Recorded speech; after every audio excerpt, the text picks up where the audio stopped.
Good morning বন্ধুরা, আশা করছি সবাই খুব ভালো আছো। আর আজকে সকাল সকাল কিন্তু আমার ব্লগটা দেখতেই পারলে একটু বৃষ্টি দিয়ে শুরু হলো। আজকে সকাল থেকে মুষলধারে বৃষ্টি হচ্ছে, জানো তো। তো সুতরাং বাইরের কোনো কাজকর্ম তো সেরকম করতেই পারিনি। আর এই দেখো না, ঘরের সব জামা কাপড়গুলো মেলে দিতে হচ্ছে, কিছু বাইরে দিতে পারলাম না। তারপরে দেখো সকালবেলা তো কাজকর্ম সব পড়েই আছে, বিছানা টিছানাগুলো গুছিয়ে নিচ্ছি। আর এত মেঘ ডাকছিল, ছেলেও আজকে তাড়াতাড়ি উঠে গেছে। বাইরেটা ভীষণ মেঘলা করে আছে। তো বিছানা গুছিয়ে আমি জানলা টানলাগুলো খুলেছিলাম, কিন্তু ভাবলাম যে এত বৃষ্টির জলে যদি বিছানাটা ভিজে যায়, বালিশ টালিশগুলো যদি ভিজে যায় অসুবিধা হবে। সেই কারণে আবার দেখো জানলাটা কিন্তু বন্ধ করে দিলাম। তো যাই হোক, বিছানা টিছানা দেখো আমার কিন্তু গোছানো হয়ে গেছে। সকাল সকাল উঠে ঘর টরগুলোও মুছে ফেলেছি।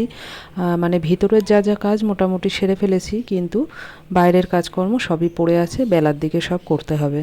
আর দেখো একটু সময় পেয়েছি আজকে, সেই জন্য বসে বসে আমি একটু টিফিন খেয়ে নিলাম। তারপরে চলে এলাম এই দেখো সন্ধ্যাবেলায়। আজকে সন্ধ্যাবেলায় দেখো আমি একটু চা নিয়ে বসেছি, আর ছেলেকে একটু দুধ আর কেকটা খাওয়াবো। আজকে যেহেতু বৃষ্টির ওয়েদার, একটু চা চা করছিল মনটা, সেই জন্য একটু চা নিয়ে বসেছি। বিস্কুট টিস্কুট কিছু নেব না। হ্যাঁ, কিছু একটু খায় না, সব ফেলে।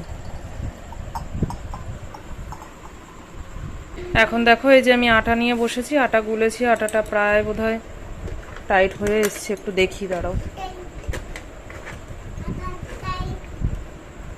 হ্যাঁ, মোটামুটি টেনে গেছে। এখন হচ্ছে আমি শাখাটা মারবো, শাখাটা মারবো এখন।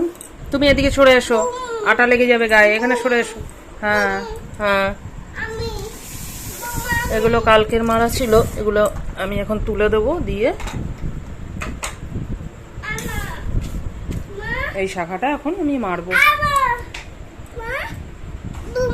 হ্যাঁ, তো চলো দেখতে থাকো। দেখো প্রত্যেক দিনের ওর কিছু না কিছু আছে। আমি কাজে বসেছি আর ও এদিকে শুশুই লাগে। বাবা কাটি একটা নিয়ে শুশুরি দিতে থাকে। হাতে দিবি? হাতে দিতে হবে না, সরো, তুমি খেলো, যাও, আমি কাজ করি। তো চলো বন্ধুরা, ও খেলতে থাকুক আর আমি এদিকে কাজ করি। রাতে আজকে খুব বেশি রান্নাবান্না নেই, শুধু ভাত করলেই হয়ে যাবে। তো চলো, আজকের ব্লগটা আর বেশি বড় করলাম না, টাটা।